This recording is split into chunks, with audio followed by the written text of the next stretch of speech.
মঙ্গলপুর, যেখানে বিয়ের সানাই বাজলেই নেমে আসে অন্ধকার জগতের বিভীষিকা। এই গ্রামে কোনো মেয়ে লাল বেনারসি পরে কোণে সাজলেই তাকে তুলে নিয়ে যায় এক রক্ত পিপাসু দানব, যার নাম বধূপুর। এই ভয়ের রাজত্বে হঠাৎ লন্ডন থেকে ফিরে আসে অর্জুন আর তার বোন মীরা। তাদের জন্য দাদাজি রেখে গেছে 500 কোটি টাকার এক বিশাল রাজপ্রাসাদ। অর্জুন যখন সেই প্রাসাদে তার বোনের বিয়ের আয়োজন শুরু করে, তখনই বেরিয়ে আসে এক হাড় হিম করা গোপন ইতিহাস, যা শুধু সেই প্রাসাদ নয়, বরং অর্জুনের পুরো পরিবারকেই বিপদের মুখে ফেলে দেয়। হ্যালো সিনেমা লাভার্স, কেমন আছেন আপনারা? আমি আরাফাত আছি আপনাদের সাথে, আর আজ আমি আপনাদের জন্য নিয়ে এলাম 2026 সালের মুক্তি পাওয়া অক্ষয় কুমার অভিনীত হরর কমেডি সিনেমা ভূত বাংলার এক্সপ্লেনেশন। তো চলুন কথা বাড়াবো না, let's go for the explanation. গল্পের শুরুটা হয় এক দুর্যোগপূর্ণ ঝড় বৃষ্টির রাত দেখিয়ে। 4 বন্ধু দিল্লি থেকে রওনা হয়েছে মঙ্গলপুর স্টেশনে যাবে বলে। রাত 1টার প্যাসেঞ্জার ট্রেন ধরতে তারা স্টেশনে এসে পৌঁছায়, কারণ মঙ্গলপুরে তাদের এক বন্ধুর বিয়ে। কিন্তু স্টেশনে আসার পর মাস্টার মশাইয়ের কাছে তারা জানতে পারে যে প্রবল বৃষ্টির কারণে ট্রেন বেশ লেট করবে। একে তো রাত, তার উপর বৃষ্টির ঠান্ডা হওয়া, সব মিলিয়ে শীতটা একটু বেশি লাগছিল। শীত কাটাতে তারা স্টেশনের এক পাশে বসে থাকা এক সাধু বাবার আগুনের কুণ্ডলীর কাছে গিয়ে বসে। আগুনের রোমে শরীরটা একটু গরম হতেই তারা সেই সাধু বাবা তাদের কাছে মঙ্গলপুরের এক অদ্ভুত গল্প বলতে শুরু করে। তিনি বলে, ওই গ্রামে নাকি একটা বিশ্বাস প্রচলিত আছে যে সেখানে কোনো মেয়ের বিয়ে হতে পারে না। যদি কোনো মেয়ের বিয়ের আয়োজন করা হয়, তবে কোনো এক অজানা রাক্ষস এসে কনেকে তুলে নিয়ে যায়। সাধু বাবার বলা সেই গল্পটি এবার ফ্ল্যাশব্যাকে চলে যায়। আমরা দেখি এক নবদম্পতি সবে বিয়ে সেরে সপরিবারে বাসে করে লখনৌ এয়ারপোর্টের দিকে রওনা দিয়েছে। যাওয়ার পথে তারা লক্ষ্য করে রাস্তায় ধারে মানুষজন তাদের সতর্ক করছে যে প্রবল ঝড় বৃষ্টির কারণে মূল রাস্তা বন্ধ, তাই গন্তব্যে পৌঁছাতে হলে তাদের মঙ্গলপুর গ্রাম হয়ে যেতে হবে। বাসের ড্রাইভার নিজে মঙ্গলপুরেরই বাসিন্দা ছিল। সেই রাস্তা দিয়ে যেতে প্রচণ্ড ভয় পাচ্ছিল এবং সবাইকে বারবার সতর্ক করছিল। সে জানায় ঠিক 12 বছর আগে এই গ্রাম থেকে শেষবারের মতো কোনো এক কনে নিখোঁজ হয়েছিল। ড্রাইভারের কথায় জানা যায় এই পথে গেলে কনে সহ সবার প্রাণ সংশয় হতে পারে। কিন্তু খুশির আমেজে থাকা পরিবারের লোকজন তার এই অশুভ কথাকে একদমই গুরুত্ব দেয় না। বাস যখন মঙ্গলপুরের গভীর জঙ্গলের কাছে দিয়ে যাচ্ছিল, ঠিক তখনই হঠাৎ বাসের টায়ার পাংচার হয়ে যায়। বাসটি থেমে যেতেই এক অশুভ ছায়া যেন চারপাশ ঘিরে ফেলে। নিমিষের মধ্যে সেই অশুভ শক্তি বাসের প্রায় সবাইকে মেরে ফেলে এবং নতুন কনেকে তুলে নিয়ে যায়। গল্পের দৃশ্যপট এবার বদলে যায় মঙ্গলপুর প্রাসাদে। প্রাসাদের মালিক আচার্য দুশান্তের মৃত্যু হয়েছে। তার চিতার সামনে অত্যন্ত শোকাতুর অবস্থায় দাঁড়িয়ে আছে ম্যানেজার শান্তারাম। আচার্যের মৃত্যুতে সে যেন মানসিকভাবে ভেঙে পড়েছে। এরপর দৃশ্য চলে যায় সুদূর লন্ডনে। সেখানে বাসুদেব নামের এক ব্যক্তির 2 সন্তান মীরা ও অর্জুন বসবাস করে। মীরার বিয়ে ঠিক হয়েছে রাহুল নামের এক ছেলের সাথে। তবে বিয়ের আগে রাহুলের পরিবারের পণ্ডিত মীরার কোষ্ঠীতে কিছু গুরুতর দোষ খুঁজে পায়। সেই দোষ কাটানোর জন্য এক অদ্ভুত বিধান দেওয়া হয়েছে। ভিডিও কলের মাধ্যমে মীরার বিয়ে প্রথমে দেওয়া হয় একটি গাছের সাথে। নিয়ম অনুযায়ী বিয়ের পর সেই গাছটি কেটে ফেলা হয়, যাতে কোষ্ঠীর সব অমঙ্গল দূর হয়ে যায়। এই বিশেষ আচার পালনের সময় মীরার ভাই অর্জুনকে কিছু মন্ত্র উচ্চারণ করতে হচ্ছিল, কিন্তু সে কিছুতেই তা ঠিকমতো বলতে পারছিল না। মীরার বিয়ের লগ্ন ঠিক করা হয়েছে 13ই নভেম্বর। অর্জুনের বাবা বাসুদেবের কাছে বিয়ের জাঁকজমক বা লোকেশন নিয়ে কোনো মাথা ব্যথা ছিল না। তার কাছে আসল উদ্দেশ্য ছিল সঠিক সময়ে কন্যাদান সম্পন্ন করা। বাসুদেবকে বাইরে থেকে বেশ কঠোর মনে হলেও মীরা বুঝতে পারে তার বাবা অর্জুনকে মনে মনে কতটা ভালোবাসেন। সে অর্জুনকে বুঝিয়ে বলে যে অনেকের কাছে ঋণী থাকার কারণে বাবা আসলে সবসময় একটা চাপের মধ্যে থাকেন। এরপর বাসুদেব একটা লেকচারে অংশ নিতে সিডনি রওনা হয় এবং যাওয়ার আগে সন্তানদের কড়াভাবে মানা করে যায় যাতে তারা তাকে ফোন করে বিরক্ত না করে। বাসুদেব চলে যাওয়ার পরপরই তাদের বাড়িতে এক আইনজীবী আসে। তিনি এসে মীরাকে এক অবিশ্বাস্য খবর দেয়। তিনি জানায় মীরার দাদু আচার্য দুশান্ত তার নামে একটি বিশাল প্রাসাদ রেখে গেছেন, যা বর্তমান ভারতীয় বাজার মূল্য প্রায় 500 কোটি টাকা। খবরটি শুনে মীরা ও অর্জুন দুজনেই হতবাক হয়ে যায়, কারণ তারা জানতই না যে তাদের কোনো দাদু আছে। তাদের মায়ের নাম ছিল যশোদা। 2 ভাই বোন মিলে সত্যতা যাচাইয়ের জন্য তাদের বাবাকে বারবার ফোন দেওয়ার চেষ্টা করে, কিন্তু বাসুদেব ফোন ধরেন না। শেষমেশ অর্জুন সিদ্ধান্ত নেয় যে সে নিজেই আগে মঙ্গলপুরে গিয়ে পুরো ব্যাপারটা সরেজমিনে দেখে আসবে এবং তারপর মীরাকে জানাবে। এই ভেবে অর্জুন মঙ্গলপুরের উদ্দেশ্যে রওনা দেয়। এদিকে সিডনিতে বাসুদেবকে একটা বিশেষ বিষয়ের ওপর লেকচার দিতে দেখা যায়। সেখানে তিনি আত্মা, ফেরেস্তা ও অশুভ শক্তির রোগীদের নিয়ে কথা বলছিলেন। এক পর্যায়ে কালো জাদুর প্রসঙ্গ উঠে আসে। তার পেছনে থাকা স্লাইডে হঠাৎ একটা বাদুড় সদৃশ মানবাকৃতির প্রাণীর ছবি দেখা যায়, যা দেখতে হুবহু সেই রাক্ষসটির মতো যে কনেকে অপহরণ করেছিল। বাসুদেবের মতে মানুষের ভেতরে দেবত্ব ও দানবত্ব উভয় সত্তাই বিদ্যমান, কিন্তু অনেক সময় মানুষের পাশবিক বা আসরিক প্রবৃত্তি যখন প্রবল হয়ে ওঠে তখনই বড় ধরনের বিপদের সৃষ্টি হয়। অর্জুন ফ্লাইটে করে ইন্ডিয়া পৌঁছানোর পর মঙ্গলপুরে ট্রেন ধরে। ট্রেনের ভেতরে তার সাথে পরিচয় হয় প্রিয়া নামের এক মেয়ের। মেয়েটি হঠাৎ ট্রেন থেকে পড়েই যাচ্ছিল, কিন্তু অর্জুন ঠিক সেই সময় তাকে ধরে ফেলে বাঁচিয়ে দেয়। এরপর অর্জুন মার্স নামের একটা সাধারণ লজে গিয়ে ওঠে। সেখানে 4 প্রকার অত্যাচারে সে সারা রাত চোখের পাতা এক করতে পারেনি। এমনকি প্রাসাদের ম্যানেজার শান্তারামও তাকে স্টেশনে নিতে আসেনি। লজের রিসেপশনিস্ট অ্যান্থনি লোকটা বেশ রসিক। সে অর্জুনকে নিয়ে সুযোগ পেলেই মজা করছিল। কথার প্রসঙ্গে অর্জুন যখন লঞ্চের সেই প্রাচীন আর শৌখিন আলোগুলো সম্পর্কে জানতে চায়, তখনই অ্যান্থনি শম্ভু নামের একজনের কথা বলে। এই শম্ভুই পুরো গ্রামে এসব দুষ্প্রাপ্য জিনিসের সরবরাহ করে। পরদিন চা খাওয়ার সময় সেখানে ম্যানেজার শান্তারাম হাজির হয়। সে জানায় গতরাতে স্টেশনে আসতে না পারার কারণ ছিল মঙ্গলপুরের সেই অভিশপ্ত পরিবেশ। সে অর্জুনের কাছে ক্ষমা চায় এবং তাকে শিব মন্দির দর্শন করিয়ে অবশেষে সেই বিশাল প্রাসাদে নিয়ে যায়। বাইরে থেকে প্রাসাদটি কিছুটা জীর্ণ দেখালেও ভেতরটা ছিল অবিশ্বাস্য রকমের সুন্দর। সামান্য কিছু মেরামতের কাজ করলেই এর জেল্লা পুরোপুরি ফিরে আসবে। প্রাসাদের ভেতরে অর্জুন তার মা যশোদার একটা ছবিও টাঙানো দেখতে পায়। শান্তারাম তাকে সাবধান করে বলে যে এই প্রাসাদে অশুভ আত্মার বাস আছে, আর সেই ভয়ে তার দাদাজি কেবল মন্দিরের কক্ষে পূজা করতে আসতেন এবং পূজা শেষে চাবি নিয়ে অন্য কোথাও চলে যেতেন। কিন্তু প্রাসাদের ভেতরে সব ঘর খোলা অতটা সহজ নয়, কারণ এর মূল চাবিটা ঠিক কোথায় আছে তা কেউই জানে না। প্রাসাদের ঠিক পেছনেই রয়েছে এক রহস্যময় জঙ্গল, যাকে স্থানীয়রা পিশাচ বন বলে ডাকে। সেখানে রাতে যাওয়া কঠোরভাবে নিষিদ্ধ। গল্পের শুরুতে যে কনে নিখোঁজ হয়েছিল সেই ঘটনাটিও এই পিশাচ বনেই ঘটেছিল। অর্জুন এসব কথায় কান না দিয়ে সিদ্ধান্ত নেয় যে সে রাতেই এই প্রাসাদে থাকবে এবং এখানেই ঘুমাবে। তার সোজা কথা, এত বড় রাজপ্রাসাদ থাকতে সে কেন লজের 4 প্রকার কামড় খেতে যাবে? কিন্তু তার এই সিদ্ধান্তের কথা শুনে শান্তারাম ভীষণ ভয় পেয়ে যায়। সে ভাবতে থাকে এটা কিভাবে সম্ভব, কারণ সূর্যাস্তের পর এখানে একটা পাখিও ডানা মেলার সাহস পায় না। এর আগে এখানে 3 জন গার্ড ছিল, যাদের মধ্যে একজন আত্মহত্যা করেছিল আর বাকি 2 জন ভয়ে পাগল হয়ে গিয়েছিল। একটা মজার বিষয় হলো অর্জুনের বাবা বাসুদেব সম্ভবত এই রহস্য সম্পর্কে আগে থেকেই কিছু জানতেন, কারণ তিনি যদি মুখ খুলতেন তবে হয়তো অর্জুনকে কোনোভাবেই এখানে আসতে দিতেন না। যাই হোক, রাতে অর্জুন প্রাসাদের ছাদে গিয়ে মীরাকে ফোন করে সব কিছু জানে। সে বলে প্রাসাদটি একদম আসল এবং দেখতে অত্যন্ত চমৎকার। তার পরিকল্পনা হলো সংস্কার কাজ শেষ করে 13ই নভেম্বর মীরার বিয়ের অনুষ্ঠান এখানে সম্পন্ন করা হবে। কিন্তু কথা বলার মাঝখানেই হঠাৎ ফোনের সিগন্যাল কেটে যায়। শান্তারাম তখনও জানত না যে অর্জুন এখানে বিয়ের আয়োজন করার কথা ভাবছে।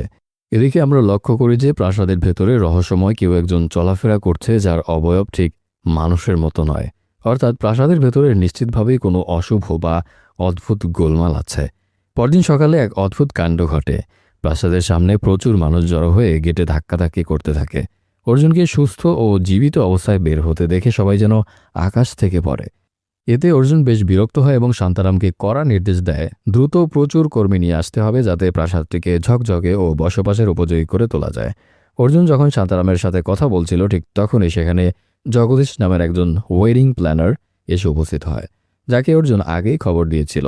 কিন্তু বিয়ের খবর জানা মাত্রই উপস্থিত কর্মীদের মধ্যে আতঙ্ক ছড়িয়ে পড়ে এবং তারা কাজ ফেলে সেখান থেকে পালিয়ে যায়। পরিস্থিতির গুরুত্ব বুঝে শান্তারাম এবার অর্জুনকে বধূসুরের কাহিনী শোনায়। সে বলে যে এই গ্রামে যেই মেয়ে বিয়ে করতে আসে বধূসুর তাকে তুলে নিয়ে যায়। আর এভাবেই গল্পের শুরুতে দেখা সেই লোমহর্ষক ঘটনার আসল ব্যাখ্যা পাওয়া যায়। অনেককাল আগের কথা, এক অসুর কন্যা এবং দেবপুত্রের মধ্যে প্রেম হয়, কিন্তু তাদের স্বভাব এবং কুলের ভিন্নতার কারণে সেই বিয়ে সম্ভব হয়নি।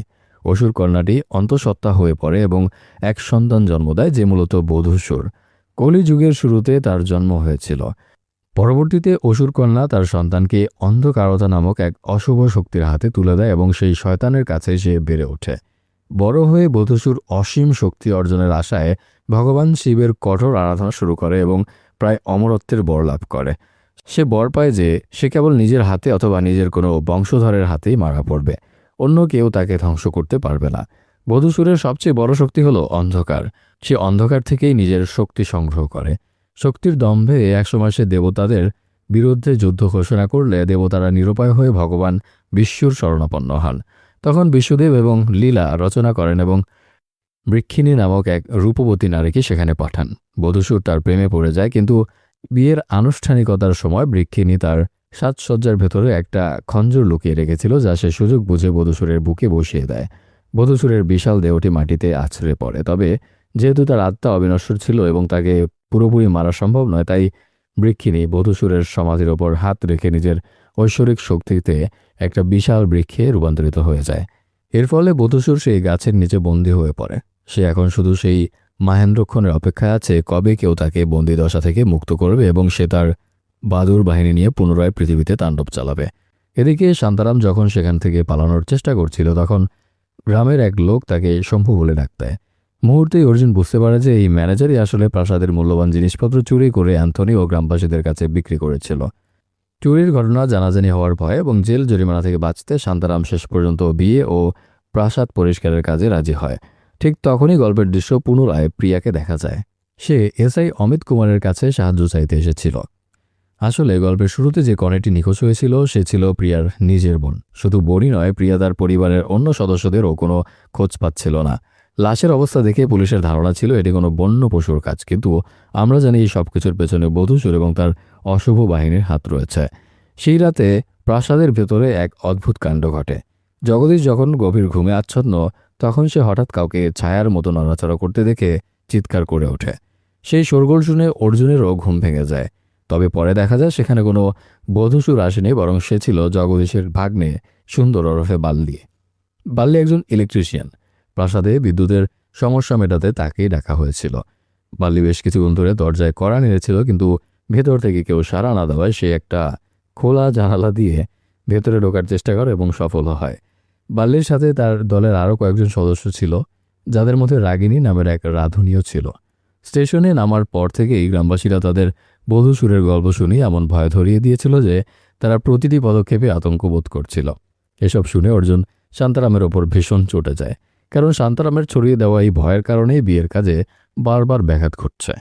এদিকে প্রাসাদের মেরামতের কাজ তখন তুঙ্গে। ঠিক তখনই ইলেকট্রিক লাইনের গোলমালের কারণে বাথরুমের গিজারের পানি মাত্রাতিরিক্ত গরম হয়ে যায়, আর তাতে জগদীশের বেশ বাজেভাবে পুড়েই যায়।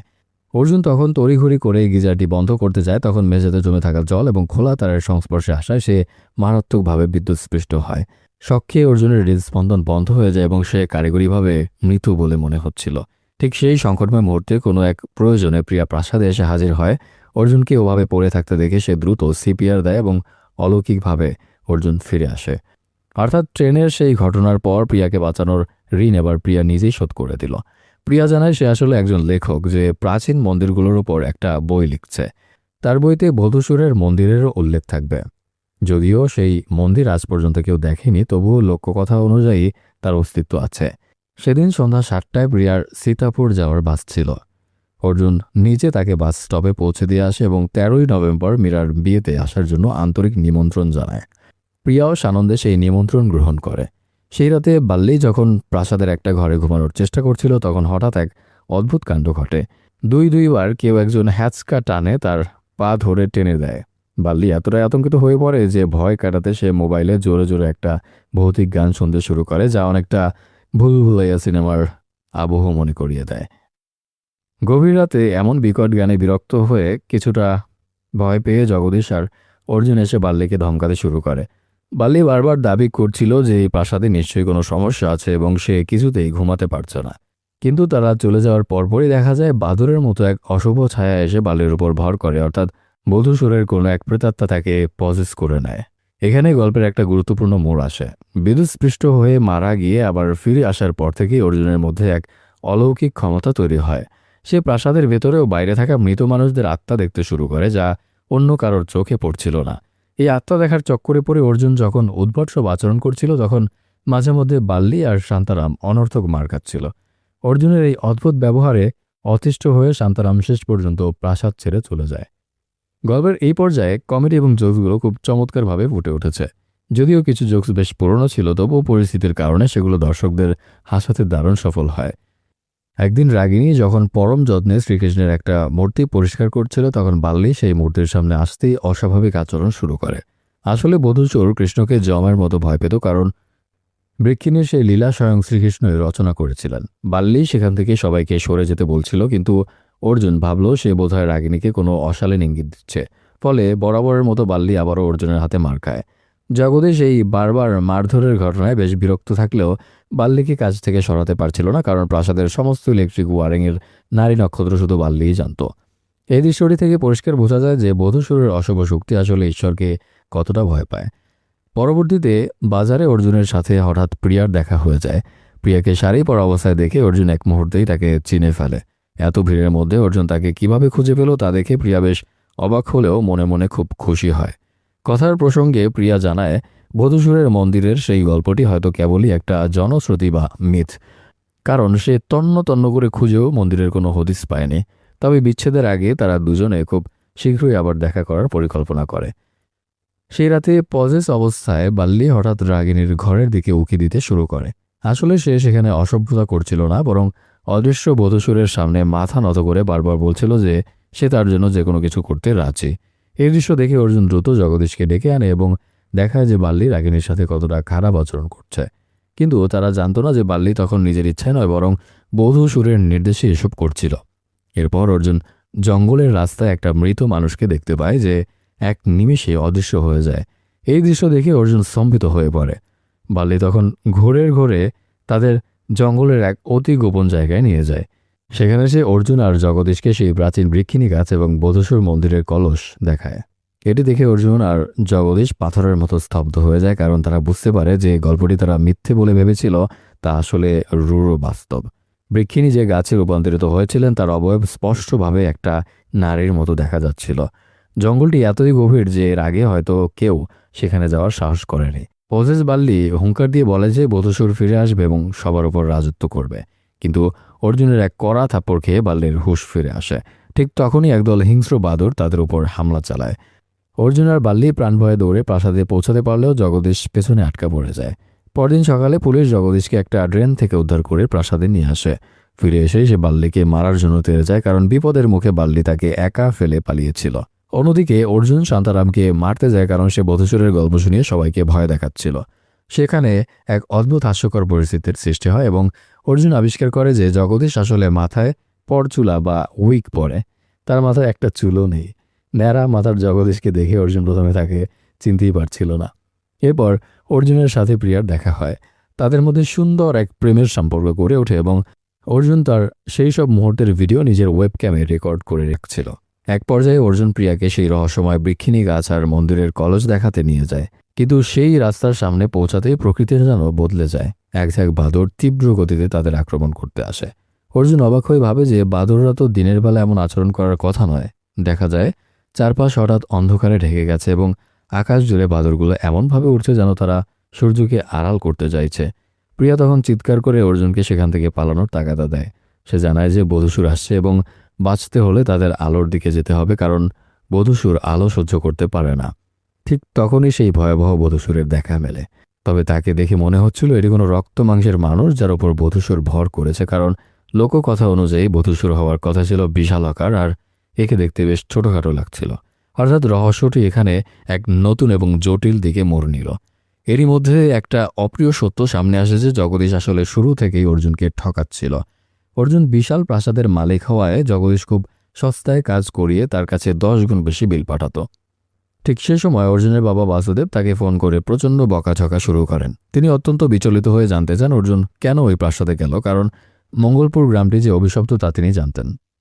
সময় মতো ফোন না পাওয়ায় এই অনর্থ ঘটে গেছে।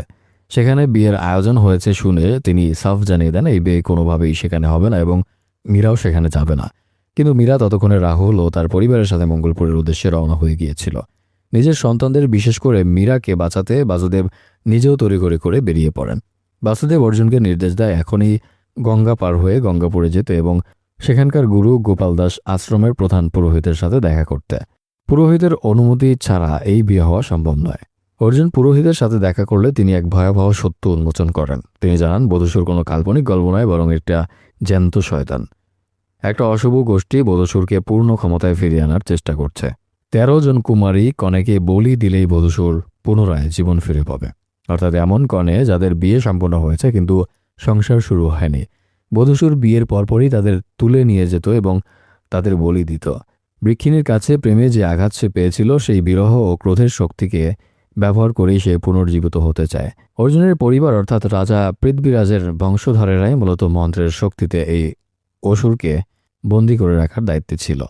অর্জুনের দাদু সুশান্ত দীর্ঘকাল ধরে এই দায়িত্ব পালন করে আসছিলেন। পুরোহিত জানান যে দুশান্তের মতো বিয়ে হওয়া হয়তো সম্ভব ছিল, কিন্তু দুশান্তের মতে বিয়ে হওয়া হয়তো সম্ভব ছিল কারণ পুনর্জীবনের বিষয়টি তার কাছে গল্প মনে হতে পারত। কিন্তু যদি তাই হয় তবে কনেরা নিখোঁজ হচ্ছে কেন? এই রহস্য ভেদ করতে পুরোহিত তার সহকারী পণ্ডিত রামমোহনকে প্রাসাদে পাঠান। পণ্ডিত যখন পবিত্র মাটি নিয়ে প্রাসাদে অশুভ শক্তির সন্ধান করছিলেন তখন পূজার ঘরের দরজার ফুটো দিয়ে থাকাতেই এক অদৃশ্য অশুভ শক্তি তাকে ছিটকে দূরে ফেলে দেয়। বোঝা যায় এই ঘরের ভেতরে এমন কিছু আছে যার ভয়ে দাদাজি কখনো এটি খুলতেন না। পণ্ডিত প্রচণ্ড ঘাবড়ে যায় এবং সন্ধ্যা হওয়ার আগেই সেখান থেকে ফিরতে চান যাতে তিনি মূল পুরোহিতকে নিয়ে আসতে পারেন। যাওয়ার আগে তিনি কড়া নির্দেশ দেন পূজার ঘরসহ পুরো প্রাসাদে যেন সবসময় প্রদীপ জ্বালিয়ে রাখা হয়, কারণ বধূসুর আলো বা পবিত্র আগুনের কাছে আসতে পারে না। পরিস্থিতি বেগতিক দেখে অর্জুন নিজেও খুব ভয় পেয়ে যায় এবং সে নিজে পণ্ডিতকে পৌঁছে দেওয়ার জন্য রওনা হয়। ঠিক তখনই এক ভয়ঙ্কর দৃশ্য দেখা যায়। এক রহস্যময় ব্যক্তি তার আসরিক শক্তি দিয়ে যেন সূর্যকে ঢেকে দিচ্ছে। মুহূর্তেই চারপাশ অন্ধকারে ছেয়ে যায়, যা ছিল বধূসুরেরই মায়াবী কারসাজে। এই অশুভ শক্তি কোনোভাবেই চাইছিল না যে পণ্ডিতজি বেঁচে ফিরে মূল পুরোহিতের কাছে সব খবর পৌঁছে দেন।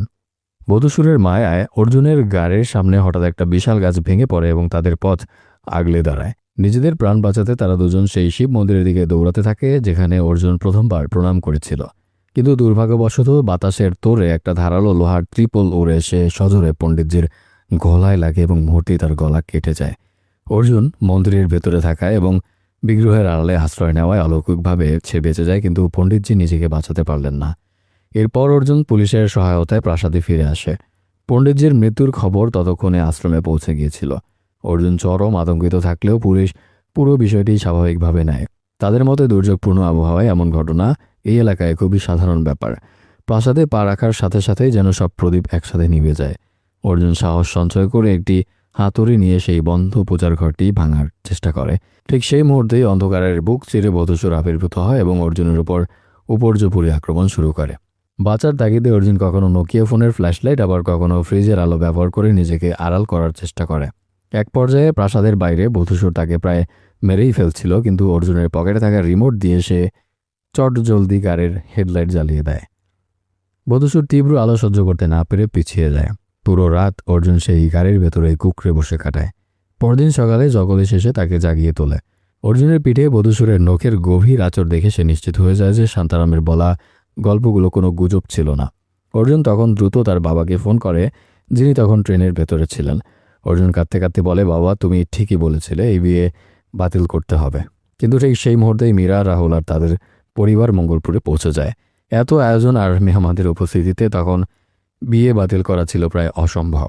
বাধ্য হয়ে আবার বিয়ের তোড়জোড় শুরু করে। পুরো বিষয়টি দেখে মনে হচ্ছিল যেন অদৃশ্য কোনো শক্তি মীরাকে টেনে এনে এই মরণ ফাঁদে ফেলছে। অর্জুনের বাবা বাসুদেব ভাবেন যে যদি বিয়েটা করতেই হয় তবে গঙ্গা পার হয়ে ওপারে গিয়ে করাটাই নিরাপদ, কারণ বধূসুরের অশুভ শক্তি গঙ্গার ওপারে কাজ করে না। কিন্তু মীরা ও রাহুলের পরিবারকে এই অলৌকিক বিপদের কথা বুঝিয়ে বিয়ে পিছিয়ে দেওয়া বা জায়গা পরিবর্তন করা প্রায় অসম্ভব ছিল। তাই শেষমেশ বাসুদেব আর অর্জুন গঙ্গাপুরে গিয়ে পুরোহিত মশাইয়ের শরণাপন্ন হন। পুরোহিত মশাই কিছুটা অবাক হয়েই বলেন যে এর আগে দুশান্ত বাবুর উপস্থিতিতে তো কখনোই এমন অঘটন ঘটেনি, তাহলে এখন কেন এমন হচ্ছে? তার সন্দেহ হয় যে কেউ হয়তো সচেতনভাবে বধূসুরকে জাগিয়ে তুলেছে। মীরার জীবনের ঝুঁকি না নিতে সিদ্ধান্ত নেওয়া হয় যে দিনের আলো থাকতে বিয়ের সব নিয়ম শেষ করা হবে এবং সন্ধ্যা নামার আগেই গঙ্গা পার করে মীরাকে নিরাপদ স্থানে পাঠিয়ে দেওয়া হবে। বধূসুরের হাত থেকে মীরাকে বাঁচাতে পুরোহিত মশাই নিজেই যজ্ঞ ও মন্ত্রপাঠে বসার সিদ্ধান্ত নেন। তবে এই সব কিছুর জন্য সেই বন্ধ পূজা কক্ষটি খোলা অত্যন্ত জরুরি ছিল, যা খোলার দায়িত্ব পড়ে বাসুদেব এবং অর্জুনের ওপর। অর্জুন এবং বাসুদেব চলে যাওয়ার পর পুরোহিত মশাই তার দৈব কুণ্ডলীর মাধ্যমে এক হাড় হিম করা সত্য জানতে পারেন। তিনি দেখেন ইতিমধ্যেই 12 জন কনে বলি হয়েছে এবং 13 নম্বর বলি হিসেবে মীরাকে লক্ষ্য করা হয়েছে। এই ভয়াবহ তথ্য জেনে তিনি অত্যন্ত বিচলিত হয়ে পড়েন। এদিকে অর্জুন চাবির খোঁজে সেই ব্যক্তির কাছে যায় যার কাছে তার দাদু দুশান্ত বাবু সবসময় চাবি রেখে আসতেন। সেই লোকটি আসলে দুশান্ত বাবুর কেয়ারটেকার ছিল, কিন্তু সে কোনোভাবেই চাবি দিতে রাজি হচ্ছিল না। এক পর্যায়ে তাদের মধ্যে হাতাহাতি শুরু হয় এবং অর্জুন লোকটির পা ভেঙে দেয়। ঠিক তখনই সেখানে বাসুদেব এসে পৌঁছায় এবং হঠাৎ ওপর থেকে কেউ একজন তাদের লক্ষ্য করে গুলি চালায়। সবাইকে স্তম্ভিত করে দিয়ে দেখা যায় বন্দুক হাতে দাঁড়িয়ে আছে স্বয়ং দুশান্ত। অর্থাৎ তিনি মারা যাননি, নিজের মৃত্যুর নাটক করেছিলেন মাত্র। বাসুদেব তাকে গুরুজি বলে সম্বোধন করলে রহস্য আরও ঘনীভূত হয়। কেন একজন ছেলে তার নিজের বাবাকে গুরুজি বলবেন? দুশান্ত কেবল একটা কথাই চিৎকার করে বলেন যে তারা যেন দ্রুত সেখান থেকে চলে যায়, কারণ তিনি শুধুমাত্র তার ছেলে বা বাসুদেবকে বাঁচাতে চান। নিজের দাদুকে জীবিত দেখে এবং বাবার সাথে তার এমন অদ্ভুত সম্পর্ক দেখে অর্জুন পুরোপুরি কিংকর্তব্য বিমূঢ় হয়ে পড়ে। অবশেষে অর্জুন তার বাবা আর পুরোহিত মশাইয়ের সামনে দাঁড়িয়ে আসল সত্যটা জানতে যায়। আর ঠিক তখনই কাহিনীর দীর্ঘদিনের জটগুলো একে একে খুলতে শুরু করে। আসল ঘটনা হলো, দুশান্ত বাবু এই প্রাসাদে একটা আশ্রম চালাতেন, যেখানে আধ্যাত্মিক এবং শাস্ত্রীয় শিক্ষা দেওয়া হতো। তার দুজন প্রিয় শিষ্য ছিল, একজন বাসুদেব এবং অন্যজন তার নিজের ছেলে মাধব। অবাক করার মতো বিষয় হলো, অর্জুন দেখতে হুবহু তার কাকা মাধবের মতোই। একদিন সেই আশ্রমে নাচ শেখানোর জন্য যশোদা নামের এক তরুণী আসে। সেখান থেকেই শুরু হয় এক জটিল পরিস্থিতি। বাসুদেব এবং যশোদা একে অপরকে ভালোবাসত, কিন্তু মাধবও যশোদার প্রেমে অন্ধ হয়ে পড়েছিল। মাধবের এই ভালোবাসা ছিল অনেকটা উন্মাদের মতো। সে সময় দুশান্ত মাধব এবং বাসুদেবকে নিজের বিশেষ শক্তিশালী মন্ত্র শিক্ষা দিচ্ছিলেন, কিন্তু যশোদার দিকে তাকিয়ে মাধব এতটাই বিচলিত হয়ে পড়ে যে সে ভুল মন্ত্র উচ্চারণ করতে শুরু করে। ঠিক একই ভুল গল্পের শুরুতে অর্জুনকেও করতে দেখা গিয়েছিল। মন্ত্রের এই বিচ্যুতি দেখে দুশান্ত প্রচণ্ড রেগে যায় এবং মাধবকে সেই গোপন পূজাকক্ষে নিয়ে গিয়ে একটা আধুনিক যন্ত্র দেখায়। দুশান্ত জানায় তাদের পূর্বপুরুষরা যুগ যুগ ধরে এই ঘরে সূর্যাস্ত থেকে সূর্যোদয় পর্যন্ত অবিরাম মন্ত্রপাঠ করতেন, কারণ এই মন্ত্রের ধ্বনি সরাসরি বধূসুরের মন্দিরে পৌঁছাতো, যা সেই অসুরকে শান্ত ও অবদমিত করে রাখত। কিছু অশুভ মানুষ এই মন্ত্রগুলোই উল্টোভাবে উচ্চারণ করে বধূসুরকে জাগিয়ে তোলার চেষ্টা করেছিল। আর এই কারণেই মাধব যখন ভুল উচ্চারণ করছিল তখন দুশান্ত অতটা আতঙ্কিত এবং ক্রুদ্ধ হয়েছিলেন। যুগের পর যুগ ধরে পণ্ডিতদের পক্ষে এভাবে সারা রাত জেগে মন্ত্রপাঠ করা প্রায় অসম্ভব হয়ে পড়েছিল, তাই তারা এই বিশেষ যন্ত্রটি আবিষ্কার করেছিলেন। এই যন্ত্রের ফলে প্রতিদিন সন্ধ্যা থেকে ভোর পর্যন্ত স্বয়ংক্রিয়ভাবে মন্ত্র উচ্চারিত হতে থাকে, যা বধূসুরকে আটকে রাখে। মাধব যখন প্রশ্ন করে যে এই কাজ কি অনন্তকাল ধরে চলবে, যদি টানা ৩৬,০০০ পূর্ণিমা পর্যন্ত এই মন্ত্রপাঠ নিরবিচ্ছিন্নভাবে চলতে থাকে, তবে বধূসুর চিরতরে ধ্বংস হয়ে যাবে। আর এই লক্ষ্য পূরণ হতে প্রায় ৩,০০০ বছর সময় লাগবে। তিনি আরও সতর্ক করে দেন যে যদি কেউ লোভের বশে বধূসুরকে জাগিয়ে তোলে, তবে সেই অসুর তার সব ইচ্ছা পূরণ করবে ঠিকই, কিন্তু বিনিময়ে ওই মানুষটি চিরদিনের জন্য বধূসুরের দাসে পরিণত হবে। তাই এই পবিত্র প্রথা ভাঙা বা ভুল মন্ত্র উচ্চারণ করা ছিল অত্যন্ত বিপজ্জনক। প্রতি বছর রাজপ্রাসাদে বিক্ষিণী ও বধূসুরের কাহিনী নিয়ে এক বিশাল নাটকের আয়োজন করা হতো। যশোদা সেখানে সেজেছিলেন রূপবতী বৃক্ষিণী আর মাধব হয়েছিলেন বসুধর। অনুষ্ঠানের নাচ গান চলাকালীন যশোদা হঠাৎ ভারসাম্য হারিয়ে পড়ে যাচ্ছিলেন। ঠিক তখনই গায়ক বাসুদেব ক্ষিপ্র হাতে তাকে ধরে বাঁচিয়ে নেন। এরপর সবার সামনে দুশান্ত যশোদার পরিবারের সম্মতিতে বাসুদেবের সাথেই তার বিয়ে ঠিক করে দেয়। এই ঘোষণা শোনা মাত্রই মাধবের হিতাহিত জ্ঞানশূন্য হয়ে যায়। ঈর্ষা আর রাগের মাথায় সে পূজা কক্ষে গিয়ে পবিত্র যন্ত্রটিকে উল্টো দিকে চালিয়ে দেয়। এর ফলে মাধবের উপর এক অশুভ ছায়া ভর করে। দুশান্ত যখন এই দৃশ্য দেখে তিনি প্রচণ্ড ভয় পেয়ে যায়, কারণ নিজের ছেলের মধ্যেই তিনি বধূসুরের অশুভ প্রতিচ্ছবি দেখতে পাচ্ছিলেন। পুত্র স্নেহে অন্ধ হয়ে তিনি মাধবকে অনুরোধ করেন যেন সে বধূসুরকে না জাগায়। বিনিময়ে তিনি যশোদাকে তার হাতেই তুলে দেওয়ার প্রতিশ্রুতি দেন। পরের দিনই দুশান্ত বাসুদেবের কাছে এক কঠোর গুরুদক্ষিণা দাবি করে।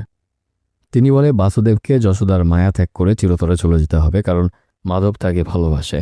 তিনি আরও শর্ত দেয় যে এই ত্যাগের কথা যেন কেউ কোনোদিন জানতে না পারে। গুরুকে দেওয়া কথা রাখতে বাসুদেবের বুক ফেটে কান্না এলেও তিনি সেই রাতেই মঙ্গলপুর ছাড়ার সিদ্ধান্ত নেয়। যাওয়ার আগে যশোদার চোখে নিজেকে অপরাধী প্রমাণ করতে তিনি নিষ্ঠুরভাবে বলেন যে তিনি কেবল যশোদাকে ব্যবহার করেছিলেন এবং এই বিয়েতে তার কোনো আগ্রহ নেই। যশোদা এই আঘাতে ভেঙে পড়ে এবং শেষ পর্যন্ত মাধবের সাথেই তার বিয়ে সম্পন্ন হয়। মাধবের ইচ্ছা পূরণ হলেও বিয়ের পর বাসর রাতে যশোদার ঘুম ভেঙে যায় এবং তিনি দেখে যে ঘরে মাধব নেই। খুঁজতে খুঁজতে পূজা কক্ষে গিয়ে যশোদা যা দেখে তা ছিল বর্ণতাতীত ভয়াবহ। বধূসুর মাধবকে পুরোপুরি গ্রাস করে নিয়েছে। মাধব এখন তার দাসে পরিণত হয়েছে এবং তার চেহারা হয়ে গেছে বীভৎস। এই দৃশ্য দেখে দুশান্ত চিৎকার করে বধূসুরকে বলতে থাকে যে তিনি যে কোনো কিছু করতে রাজি, শুধু যেন তার ছেলেকে মুক্তি দেওয়া হয়। যশোদা এই নারকীয় দৃশ্য দেখে ভয়ে পালিয়ে গিয়ে বাসুদেবের আশ্রয় নেয়, যিনি তখন মাত্র গ্রাম ছেড়ে বের হচ্ছিলেন। এরপর তারা দুজন মঙ্গলপুর ছেড়ে সুদূর লন্ডনে পালিয়ে যায়। সেখানে গিয়ে যশোদা জানতে পারে যে তিনি গর্ভবতী, অর্থাৎ অর্জুন আসলে মাধব ও যশোদার সন্তান, সে বাসুদেবের রক্তের নয়। অন্যদিকে বাসুদেব দুষ্যান্তের নিজের সন্তান ছিলেন না, মাধবী ছিল বংশের আসল উত্তরাধিকারী। সেই সূত্রে প্রাসাদের প্রকৃত দাবিদার অর্জুন নিজে, মীরা নয়। দুষ্যান্ত জানতেন তার ছেলে বধূসুরের কবলে বন্দী হয়ে আছে, আর তাকে মুক্ত করার জন্য তিনি নিজের মৃত্যুর নাটক সহ এই দীর্ঘ পরিকল্পনা করেছিলেন। বর্তমান সময়ে এসে অর্জুন দৃঢ়ভাবে জানিয়ে দেয় যে শুধু জন্ম দিলেই কেউ বাবা হয়ে যায় না, তার কাছে বাসুদেবী তার একমাত্র এবং প্রকৃত বাবা। অবশেষে পুরোহিত মশাই স্পষ্ট করে দেয় যে এই সব কিছু ছিল দুষ্যান্তের এক সুপরিকল্পিত নীল নকশা। তিনি নিজের মৃত্যুর নাটক সাজিয়ে মীরার নামে এই বিশাল সম্পত্তি লিখে দিয়েছিলেন, যাতে সবাই প্রলুব্ধ হয়ে এখানে আসে। আর তার আসল উদ্দেশ্য ছিল মীরাকে 13 নম্বর কনে হিসেবে বধূসুরের কাছে বলি দেওয়া, কারণ 13 জন কনে বলি হলে বধূসুর চিরতরে মুক্ত হবে এবং সেই সাথে তার ছেলে মাধব শয়তানের দাসত্ব থেকে মুক্তি পাবে। এতদিন ধরে সেই পজেস মাধবী মহলের ভেতরে অশুভ ছায়া হয়ে ঘুরে বেড়াচ্ছিল। পূজা কক্ষের ভেতর থেকে ক্রমাগত নেতিবাচক মন্ত্র উচ্চারিত হচ্ছিল বলেই সেখানে কেউ প্রবেশ করতে পারছিল না। এমনকি পিশাচ বনে বৃক্ষিণী গাছের ভেতর থেকে যে ভয়ঙ্কর রূপটি বেরিয়ে এসেছিল, সেটিও ছিল অন্যের নিয়ন্ত্রণে থাকা বিভ্রান্ত মাধব। পুরোহিত মশাই মীরার বিয়ের লগ্ন দিনে ধার্য করলেও রাহুলের বাড়ির মহারাজ নাছরবান্দা ছিলেন। তিনি রাত 8:20 বিয়ের লগ্ন স্থির করেন। হাজার চেষ্টা করেও বিয়ে ভাঙা সম্ভব হয়নি এবং শেষ পর্যন্ত মীরাদের জেদের কাছে হার মেনে রাতেই বিয়ের আনুষ্ঠানিকতা শুরু হয়। ঠিক সেই সময় পজেস বাল্লি জেনারেটর বন্ধ করে দিলে পুরো মহলে ঘুটঘুটে অন্ধকার নেমে আসে। এতক্ষণে বোঝা যায় কেন দুষ্যান্ত এই মহলে কখনো বিদ্যুতের কাজ করাতে দেননি। আসলে কৃত্রিম আলো তার পজের ছেলের জন্য যন্ত্রণাদায়ক ছিল। নিয়তি যেন আগে থেকেই লেখা ছিল, বিয়ে সম্পন্ন হওয়ার পরপরই বধূসুর মীরাকে সেই বন্ধ ঘর থেকে তুলে নিয়ে যায়। যদিও অর্জুন সুরক্ষার জন্য বোনকে সেখানে আটকে রেখেছিল, কিন্তু অশুভ শক্তির কাছে তালা চাবি কোনো বাধাই ছিল না। বোনকে বাঁচাতে অর্জুন মরিয়া হয়ে ওঠে। ঠিক তখনই সেই আগের 12 জন মৃত করের আত্মা ইশারায় অর্জুনকে পথ দেখিয়ে দেয় যে মীরাকে কোথায় নিয়ে যাওয়া হয়েছে। মহলে অর্জুন এবং পুরোহিত মশাই মিলে শেষমেশ সেই অভিশপ্ত পূজা কক্ষের দরজা ভেঙে ফেলে। সেখানে অর্জুন 12 নম্বর কনেকে দেখতে পায়, যে আশ্চর্যজনকভাবে দেখতে হুবহু প্রিয়ার মতো। সেই ইশারায় বুঝিয়ে দেয় যে বধূসুরের সেই রহস্যময় মন্দিরের ভেতরেই মীরা বন্দী আছে। আসলে অর্জুন যাকে প্রিয়া ভেবে ভালোবেসেছিল, সে কখনো প্রিয়া ছিলই না, বরং সে ছিল প্রিয়ার যমজ বোন, যাকে বধূসুর আগেই বলি দিয়ে দিয়েছিল। সেই কারণেই প্রিয়াকে কখনো হুট করে দেখা যেত, আবার কখনো সে উধাও হয়ে যেত। অনেক দর্শক হয়তো এই প্যাচটি আগেই আঁচ করতে পেরেছিলেন। অর্জুন সেই গোপন জায়গায় প্রবেশ করে দেখে এক বীভৎস দৃশ্য। একটা বৃত্তের মধ্যে 12 জন কনেকে বলি দেওয়া হয়েছে এবং তাদের কঙ্কালগুলো এখনও লাল শাড়ি পরা অবস্থায় সেখানে পড়ে আছে। মীরা হতে চলেছিল সেই 13 নম্বর কনে, যাকে মায়াবী ঘোরে সেখানে বসিয়ে রাখা হয়েছিল। তাকে বলি দেওয়ার সব আয়োজন সম্পন্ন। ঠিক সেই মুহূর্তে বোনকে বাঁচাতে অর্জুন তার নিজের জন্মদাতা পিতা মাধবের ওপর ঝাঁপিয়ে পড়ে। তাদের মধ্যে এক অসম তুমুল লড়াই হয়, কিন্তু আসরিক শক্তির অধিকারী মাধবের কাছে অর্জুন পেরে ওঠে না। সে মার খেয়ে জ্ঞান হারিয়ে সেই বিশাল বৃক্ষিণী গাছের গোড়ায় গিয়ে লুটিয়ে পড়ে। এদিকে যখন বলিদানের চূড়ান্ত লগ্ন উপস্থিত, ঠিক তখনই বাসুদেব এবং পুরোহিত মশাই প্রাসাদের সেই পবিত্র যন্ত্রটি চালু করে মন্ত্র উচ্চারণ শুরু করে। মন্ত্রের সেই স্বর্গীয় ধ্বনিতে মাধব এবং দুষ্যান্ত দুজনেই দিশেহারা হয়ে পড়ে এবং তাদের অশুভ কাজে বাধা সৃষ্টি হয়। ঠিক সেই সন্ধিক্ষণে একটা অলৌকিক কাণ্ড ঘটে। অর্জুন জ্ঞান ফিরে পেয়ে বৃক্ষিণী গাছের একটা আঙুলের মতো ডাল ধরে চিৎকার করে ওঠে। যেখানে আসরিক শক্তির বিনাশ হওয়ার কথা, সেখানে ভগবান বিষ্ণুর আশীর্বাদ থাকবে না তা তো হয় না। অর্জুনের আর্তনাদে সাড়া দিয়ে শ্রীবিষ্ণু তাকে দৈব শক্তি দান করে। হঠাৎ বৃক্ষিণী গাছ থেকে একটা শক্তিশালী বিদ্যুৎ তরঙ্গ অর্জুনের শরীরে প্রবেশ করে তাকে অজেয় করে তোলে। অর্জুন তখন বৃক্ষিণী গাছের সেই বিশেষ ডালটি বা আঙুলটি ভেঙে নিয়ে সরাসরি মাধবের বুকে বসিয়ে দেয়। মুহূর্তেই মাধব লুটিয়ে পড়ে এবং তার সাথে সাথে অশুভ আসরও চিরতরে শেষ হয়ে যায়। সবচেয়ে বড় সত্যটি এখানে উন্মোচিত হয়। বধূসুরের সেই অজেয় বরদান ছিল যে কেবল সে নিজে অথবা তার নিজের অংশই বা বংশধরই তাকে ধ্বংস করতে পারবে।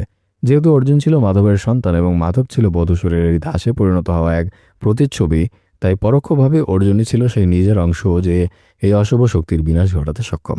এভাবেই অর্জুনের সাহসিকতা আর ঐশ্বরিক কৃপায় মীরা প্রাণে বেঁচে যায় এবং মঙ্গলপুর থেকে বধূসুরের অভিশাপ চিরতরে মুছে যায়।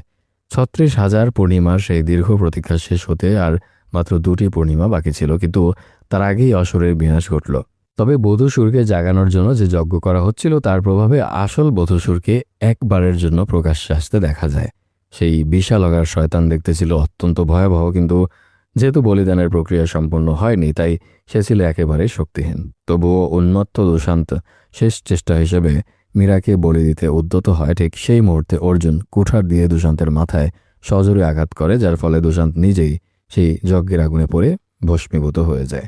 অশুভ শক্তির পতনের সাথে সাথে বধূসুরের সেই গোপন সমাধি বা মন্দিরটি তাসের ঘরের মতো ধসে পড়তে শুরু করে। অর্জুন আর মীরা কোনো মতে সেখান থেকে প্রাণ বাঁচিয়ে গোপন সুড়ঙ্গ দিয়ে সেই পরিচিত পূজা কক্ষের ভেতরে চলে আসে। সেখানে তাদের বাবা বাসুদেব মীরাকে জড়িয়ে ধরেন এবং অনুরোধ করেন যে এই ভয়ঙ্কর রাতের স্মৃতি সে যেন কাউকে না জানায় এবং এটাকে একটা দুঃস্বপ্ন ভেবে চিরতরে ভুলে যায়। এভাবেই দীর্ঘকালের এক অভিশাপের সমাপ্তি ঘটে এবং অশুভ শক্তির উপর শুভ শক্তির জয় আবারও প্রমাণিত হয়। পরদিন সকালে মীরার বিদায় অনুষ্ঠান সম্পন্ন হয়। তবে যাওয়ার আগে অর্জুন রাহুলের পরিবারের সেই ভণ্ড মহারাজকে একান্তে ডেকে নিয়ে বেশ উত্তম মধ্যম দেয়। একদম ঠিক আছে। সে তাকে বুঝিয়ে দেয় যে সবকিছুর কুষ্ঠি বা ভাগ্য দিয়ে হয় না, নিজের পরিশ্রম আর সাহসেরও প্রয়োজন হয়। তবে রাহুল ও তার বাড়ির লোকজনের আচরণ খুব টক্সিক ছিল। বিদায় বেলায় গল্পের সবচেয়ে বড় ব্যক্তিগত চমকটি অর্জুনের সামনে আসে। সে যখন প্রিয়াকে আগের দিনের প্রপোজ বা প্রেমের কথা মনে করিয়ে দিতে চায় তখন প্রিয়া অবাক হয়ে জানায় যে তার এসব কিছুই মনে নেই। সবচেয়ে বড় ধাক্কাটি লাগে যখন অর্জুন জানতে পারে যে প্রিয়া আসলে বিবাহিত। যদি সে আগে থেকে বিবাহিত না হতো তবে সে নিশ্চিতভাবে অর্জুনকে জীবনসঙ্গী হিসেবে বেছে নিত। এখানে একটা টুইস্ট আছে, আপনারা কি গেস করতে পারছেন? যদি পারেন তো কমেন্ট করে জানাবেন। যাই হোক, প্রিয়া এবার নিজের আসল পরিচয় প্রকাশ করে। সে জানায় যে সে আসলে কোনো লেখক নয়, লেখক ছিল তার যমজ বোন। সেই নিখোঁজ বোনকে খুঁজতেই সে মূলত এই গ্রামের ছদ্মবেশে এসেছিল। বোনকে সে আর জীবন্ত খুঁজে পায়নি, এমনকি তার মৃতদেহটিও মেলেনি। যদিও আমরা জানি যে সেই বোনটি ছিল বধূসুরের 12 নম্বর বলি। এভাবেই এক বুক কষ্ট আর অমীমাংসিত সত্য নিয়ে তারা সবাই যার যার গন্তব্যের দিকে রওনা হয়। এদিকে প্রিয়ার কথা শুনে অর্জুন এক চরম অবিশ্বাসের দোলায় দুলতে শুরু করে। সে পাগলের মতো দৌড়ে গিয়ে তার সেই ওয়েব ক্যামের ভিডিও রেকর্ডিং চেক করে। স্ক্রিনে যা দেখলো তাতে অর্জুনের রক্ত হিম হয়ে যায়।